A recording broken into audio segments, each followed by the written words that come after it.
Hi, I'm Rob McPhillips. And the first question that people ask is like, why do I need to unite a team? Why can't I've got bright, smart people?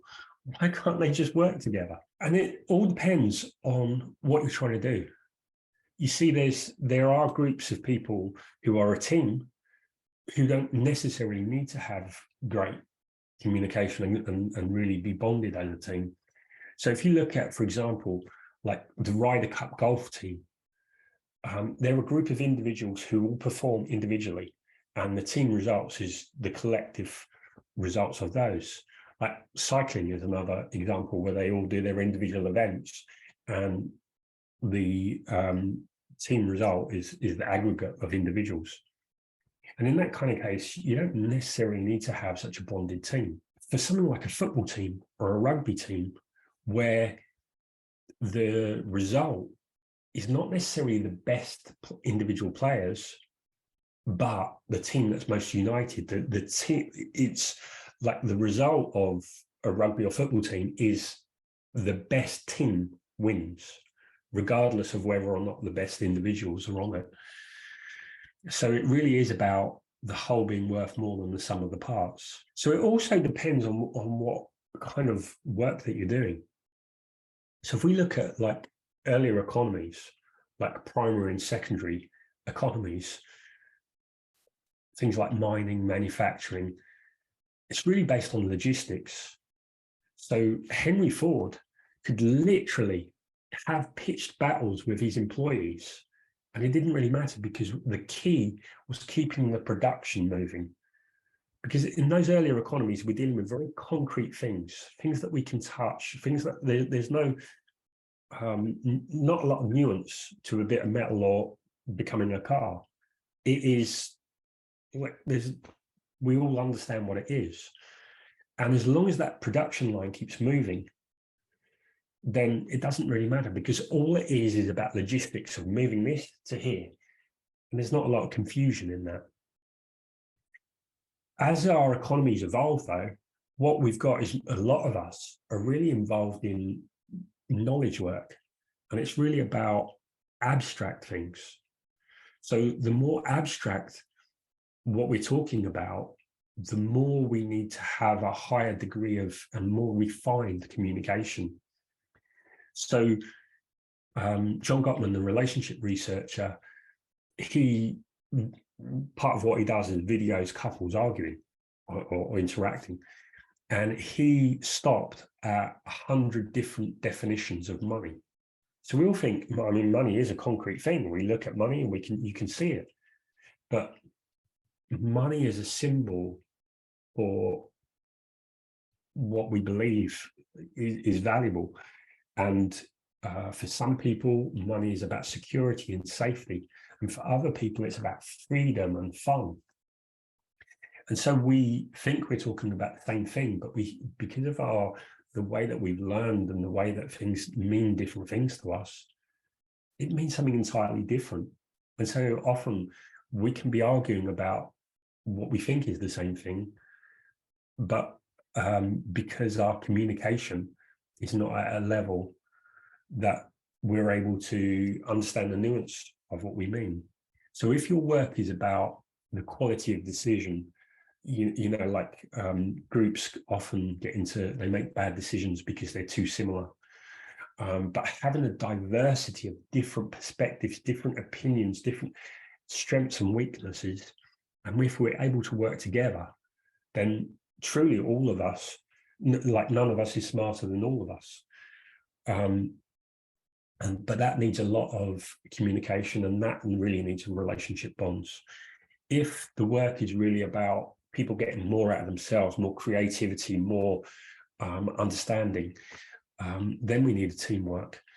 If it's really about how do you unite a team is really, when you look at a team, it's really a network of relationships. And a team tends to break down where the weakest bonds are. So relationships, we don't need all of our relationships to be strong, but we need relationships to be stronger than the challenges that they face. See, if you and I, if all we do is we meet over a coffee and we're just talking random stuff, then it doesn't really matter how strong the relationship is, because it's not really that challenged.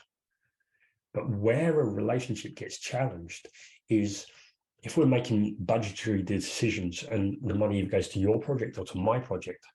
If your decisions directly impact my future well-being, that's where we really need to have a strong relationship that can meet those challenges. I mean, if we look at it in a personal example, when a couple is dating, they don't need that strong a connection, because all they're doing is having fun, and they each have their own finances, and they're not involved in, like, the decisions each other make doesn't directly impact them. But when the money that you spend affect the ability of us to pay our bills, when the decisions that you make affect my child, then the relationship's much more challenged. And that's why a dating relationship doesn't need to be as strong as a domestic relationship. The same thing, like, we can be colleagues, we can get along fine, but suddenly your decision, like, you get promoted or whatever, and your decisions directly impact me. You getting credit affects my status, then suddenly the relationship's a lot more challenged. And that's where we need stronger relationships. How do we actually unite a team? So the key to really being able to unite a team is being able to handle conflict. The breaking point, the point that either makes or breaks relationships, is the ability to handle differences. So the key to being able to unite a team is really about these 5 steps. And it all revolves around conflict. You see, that the point where relationships are either made or broken is when we have differences, because that's the point that challenges the relationship.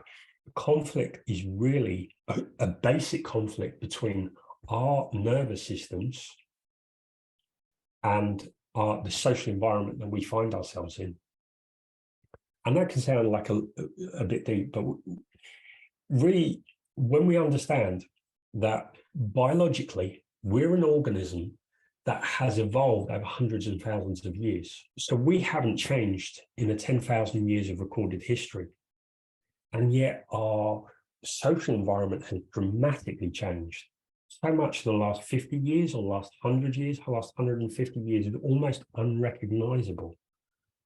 We've gone from living in small villages to knowing everyone that we come across, pretty much, to living in, like, traveling on the tube and seeing people that we'll never see again.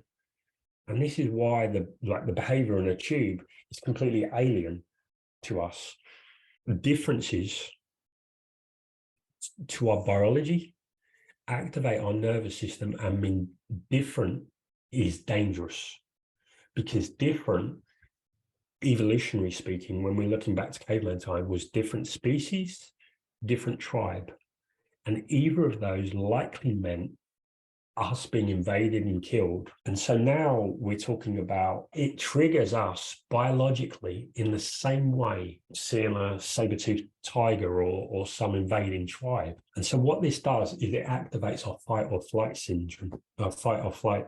Either we get aggressive and we try and dominate, or we avoid conflict.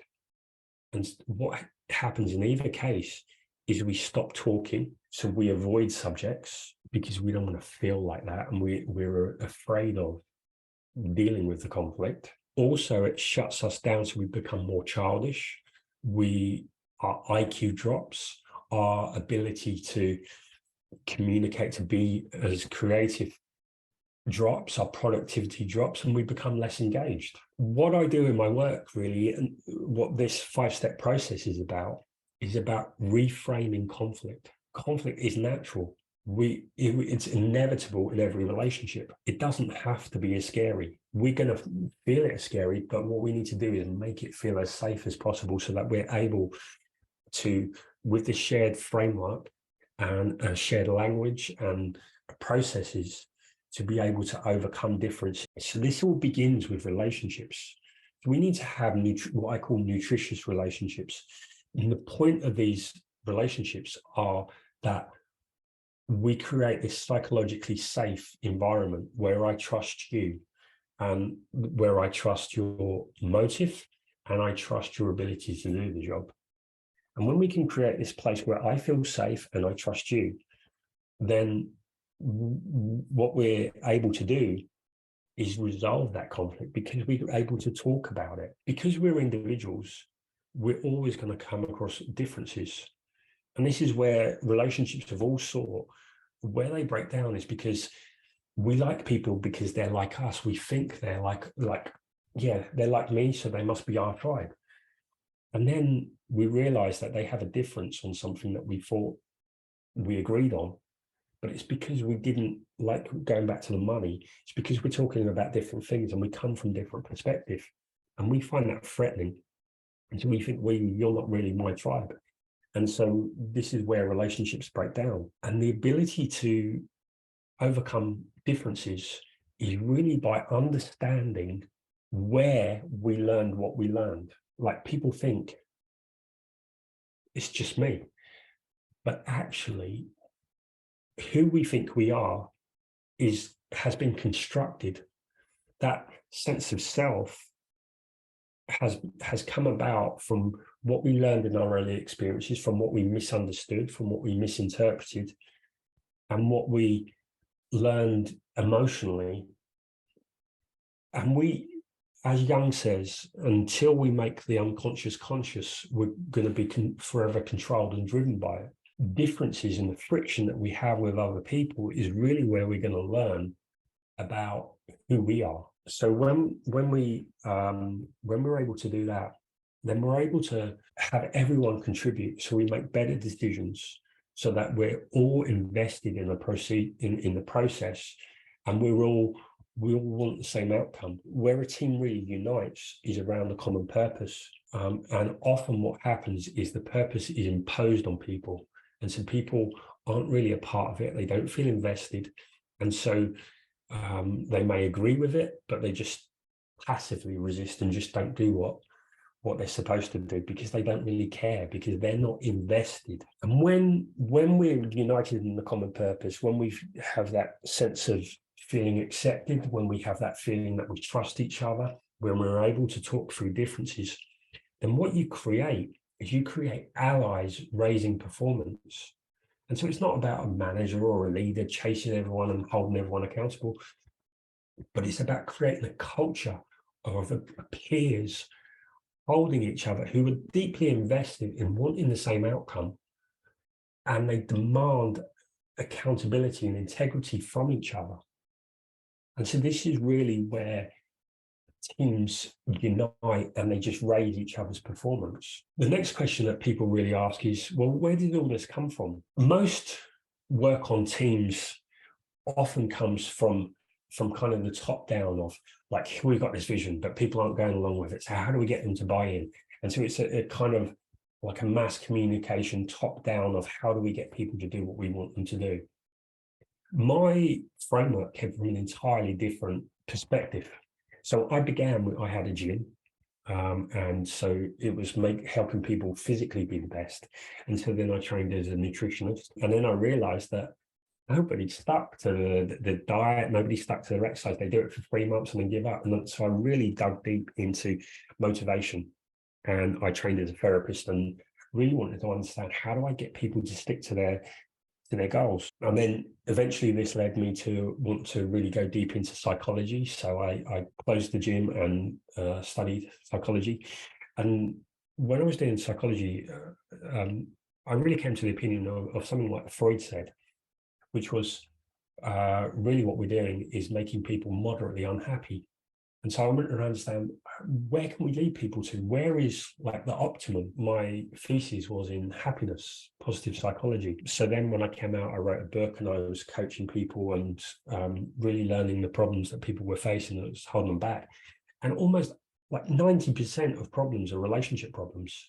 I'm really not getting on at work. I'm really not happy with the way things are going. I feel stuck. I'm really not happy in my romantic relationship. I'm not, there's problems in the family. So this really led me to really going deep into what are relationships? What are the problems? What does it take to make a relationship work? And this is where I came to understand that the problem of relationship is really about conflict. And so I trained as a mediator, and I learned lots about conflict. And what I came to realize was that in all relationships, like if you look at a romantic relationship, what's a romantic relationship really about?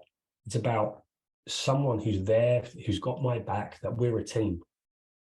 And a family is really about, we're a team, it's us against the world. And so I realized that really what individuals need is the ability to develop relationships, so that, because everything we want as an individual is out there in the world, but it comes through relationship. And we really want to be part of something bigger.